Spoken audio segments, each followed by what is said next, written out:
अस्सलामुअलैकुम, मेरा नाम राना मोहम्मद जुल्करनैन है। आज मैं जो टॉपिक डिस्कस करने जा रहा हूँ वो है मेटालिक सॉलिड्स। मेटालिक सॉलिड्स क्या होते हैं और मेटालिक बॉन्ड क्या होता है और मेटालिक सॉलिड्स की प्रॉपर्टीज़ क्या होती हैं, वो आज हम आज के लेक्चर में डिस्कस करेंगे।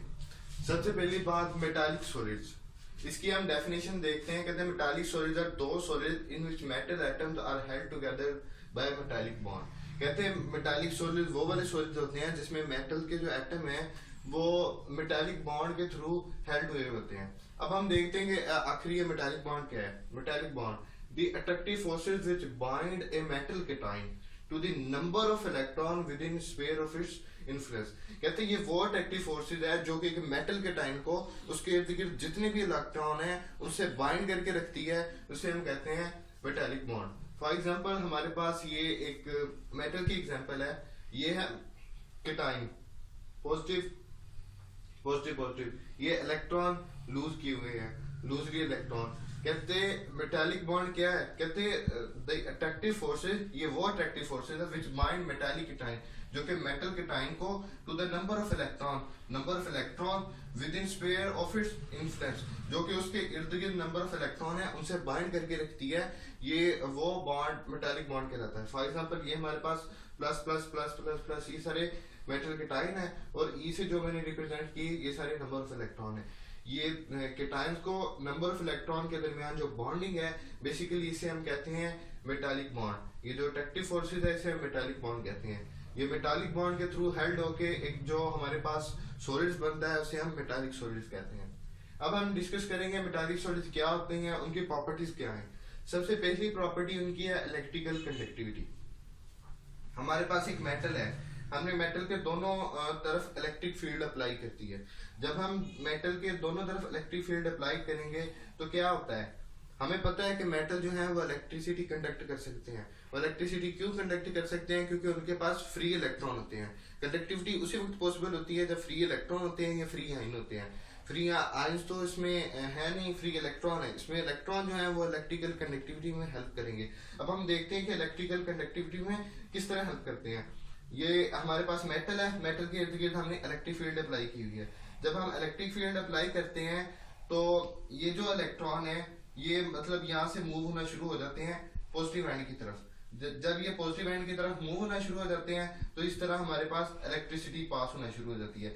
और ये जो नेगेटिव एंड है, नेगेटिव एंड से इलेक्ट्रॉन जो है वो इनकी प्लेस लेना शुरू हो जाते हैं। फॉर एग्जांपल ये जो इलेक्ट्रॉन है ये ऐसे मूव होना शुरू हो जाते हैं पॉजिटिव प्लेट की तरफ, और यहाँ पर जो नेगेटिव प्लेट से मजीद इलेक्ट्रॉन रिलीज होते हैं जो कि इनकी प्लेस लेना शुरू कर देते हैं। इस तरह ये ऐसे सीरीज ऑफ चेंज चलती जाती है।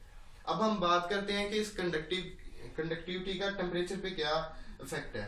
तो उसका रिलेशन है conductivity is inversely proportional to 1/टेम्परेचर। यानी कंडक्टिविटी जो है वो टेम्परेचर का इनवर्सली प्रोपोर्शनल है। तो टेम्परेचर का इनवर्सली प्रोपोर्शनल क्यों है? फॉर एग्जांपल ये हमारे पास मेटल है और हमने इलेक्ट्रिक फील्ड अप्लाई की हुई है। अब अगर हम यहाँ टेम्परेचर इंक्रीज कर दें तो टेम्परेचर इंक्रीज करने से क्या होगा, ये हमारे पास इलेक्ट्रॉन की स्मूथली मूवमेंट हो रही है, ठीक है। और ये जो हमारे पास केटाइन है ये स्मूथली पड़े हुए हैं, ये तो हल्का हल्का वाइब्रेट कर रहे हैं according to temperature. Normal temperature पे ये इनकी मूवमेंट बिल्कुल आहिस्ता आहिस्ता होती है। अगर हम टेम्परेचर इंक्रीज कर देंगे तो ये पॉजिटिव केटाइन जो है ये मतलब ज्यादा इनकी वाइब्रेशन तेज होना शुरू हो जाएगी। जब इनकी वाइब्रेशन तेज होगी तो इनका एम्पलीट्यूड बढ़ेगा। जब इनका एम्पलीट्यूड बढ़ेगा तो ये हमारे पास इलेक्ट्रॉन की जो मूवमेंट है ये इसे इफेक्ट करेगी। जब ये इलेक्ट्रॉन की मूवमेंट को इफेक्ट करेगी तो इस तरह हमारे पास कंडक्टिविटी जो है डिक्रीज करेगी। बेसिकली कंडक्टिविटी जो है वो मूवमेंट ऑफ इलेक्ट्रॉन की वजह से हो रही है, और हर वो चीज जो मूवमेंट इलेक्ट्रॉन को डिस्टर्ब करेगी उससे कंडक्टिविटी कम होगी। जब हम टेम्परेचर को इंक्रीज कर रहे हैं, टेम्परेचर को इंक्रीज करने से क्या होता है, ये मूवमेंट ऑफ इलेक्ट्रॉन डिस्टर्ब होती है। मूवमेंट ऑफ इलेक्ट्रॉन क्यों डिस्टर्ब होती है, क्योंकि हमारे पास जो पॉजिटिव केटाइन है ये एनर्जी अब्सॉर्ब करके इनकी वाइब्रेशन तेज होना शुरू हो जाती है। जब इनकी वाइब्रेशन तेज होना शुरू हो जाती है इनका एम्पलीट्यूड बढ़ जाता है। जब इनका एम्पलीट्यूड बढ़ जाता है तो ये मूवमेंट ऑफ इलेक्ट्रॉन में हिंड्रेंस पैदा करते हैं। ये जो हिंड्रेंस पैदा करते हैं तो इस तरह इलेक्ट्रिकल कंडक्टिविटी जो है हमारे पास डिक्रीज करती है। यही वजह है कि जो मेटल है इनकी इलेक्ट्रिकल कंडक्टिविटी जो है वो टेम्परेचर के बढ़ाने से डिक्रीज करती है, क्योंकि हमारे पास जो केटायंस हैं इनका एम्पलीट्यूड बढ़ जाता है। एम्पलीट्यूड बढ़ने से ये मूवमेंट इलेक्ट्रॉन में हिंड्रेंस पैदा करते हैं, और मूवमेंट ऑफ इलेक्ट्रॉन में हिंड्रेंस पैदा करने की वजह से इलेक्ट्रिकल कंडक्टिविटी जो है वो डिक्रीज कर देती है। अब बात है थर्मल कंडक्टिविटी। इलेक्ट्रिकल कंडक्टिविटी तो हो गया, अब थर्मल कंडक्टिविटी कैसे होती है? फॉर एग्जांपल हमारे पास एक मेटल है, हमने मेटल को हॉट साइड की उसके फ्लेम की तरफ रखा हुआ है, तो हमारे पास मेटल का एक हिस्सा जो है वो बिल्कुल हॉट होना शुरू हो जाता है। जब वो हॉट होना शुरू हो जाता है तो इलेक्ट्रॉन जो है वो हॉटर एंड से कूलर एंड की तरफ आना शुरू हो जाते हैं।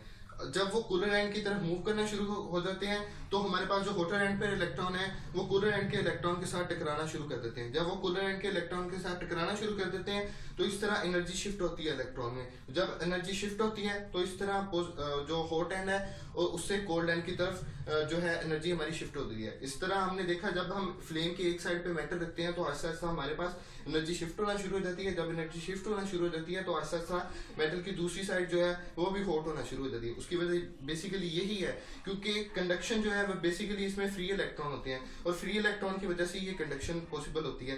फ्री इलेक्ट्रॉन कैसे कंडक्ट करते हैं? एक साइड से एनर्जी इलेक्ट्रॉन जो है हॉटर साइड से वो इलेक्ट्रॉन एनर्जी गेन करते रहते हैं। जैसे वो एनर्जी गेन करते हैं तो वो आहिस्ता आहिस्ता मूव होना शुरू हो जाते हैं कूलर एंड की तरफ। कूलर एंड की तरफ जब वो मूव होना शुरू हो जाते हैं तो उनके रास्ते में जो भी उनके नेबरिंग इलेक्ट्रॉन होते हैं वो उनसे टकराना शुरू कर देते हैं। जब वो उनसे टकराते हैं तो वो अपनी एनर्जी उनको शिफ्ट करना शुरू कर देते हैं। इस तरह इलेक्ट्रॉन जो है, इस तरह एनर्जी जो है वो हॉटर एंड से कूलर एंड की तरफ आना शुरू हो जाती है। अब सेकंड चीज है मेटालिक क्लस्टर। मेटालिक क्लस्टर भी इसकी एक एग्जांपल है।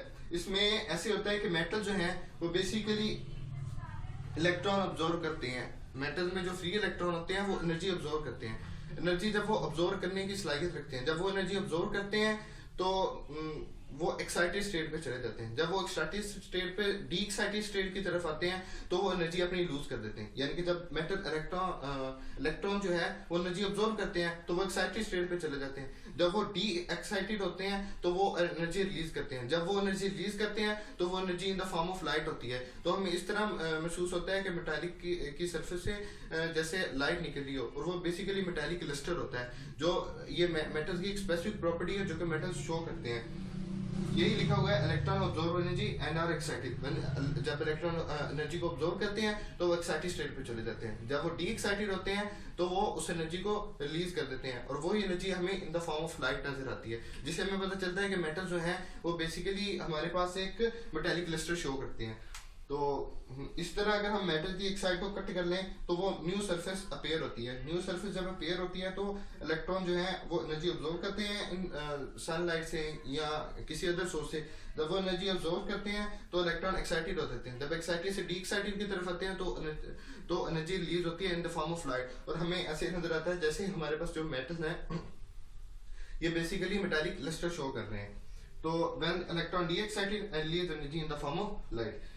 और फोर्थ प्रॉपर्टी मेटल्स की ये कि मेलिएबल एंड डक्टाइल होते हैं। अब मेलिएबल क्या होते हैं? मेलिएबल वो होते हैं कि हम किसी भी चीज को उसकी फिजिकली डिस्टर्ब करने की, हम किसी भी चीज को उसी किसी भी फॉर्म में मोल्ड कर सकें, किसी भी शेप में मोल्ड कर सकें। और सेकेंडली डक्टाइल क्या होते हैं? डक्टाइल ये होते हैं हम किसी भी चीज को फिजिकली डिस्टर्ब करने के बजाय उसे हम वायर्स में चेंज कर दें। जैसे कि हमने देखा कि मेटल जो है वो हमारे पास इलेक्ट्रिकल कंडक्टर है, और जब इलेक्ट्रिकल कंडक्टर है तो हमने मेटल्स की प्रॉपर्टी को कहीं ना कहीं इस्तेमाल करना है। तो मेटल्स की प्रॉपर्टी को कहीं ना कहीं इस्तेमाल करने के लिए हमें डक्टाइल की प्रॉपर्टी डक्टाइल इस्तेमाल करना होगा, क्योंकि हम मेटल को मतलब कंप्रेस करें, उनको फोर्स एक्सर्ट करें, उन्हें वायर्स में चेंज करने, और जो वायर्स हैं बेसिकली वो हमारे पास इलेक्ट्रिकल कंडक्टिविटी में हेल्प करती है। इस तरह मेटल मेलिएबल होती हैं। मेलिएबल क्या होता है? Deform and model into different shape, यानी हम मेटल को डिफरेंट फॉर्म और शेप में चेंज कर सकते हैं। सेकेंडली डक्टाइल होते हैं। डक्टाइल हम मेटल को जब प्रेस करते हैं तो उनकी लेयर स्लिप होना शुरू हो जाती हैं। जब वो लेयर स्लिप होती हैं तो इस तरह मेटल से हम वायर बन जाती हैं। जब वायर बनती हैं तो उन्हें हम डेली लाइफ में यूज करते हैं as a source of electrical conductivity. तो ये था आज का हमारा टॉपिक मेटालिक सॉलिड। हमने मेटालिक सॉलिड डिस्कस किया, मेटालिक सॉलिड के साथ मेटालिक बॉन्ड डिस्कस किया, मेटालिक बॉन्ड के साथ साथ हमने मेटल्स की प्रॉपर्टी डिस्कस की। Thank you for watching my video. If you like my video, then don't forget to subscribe our channel. Thank you.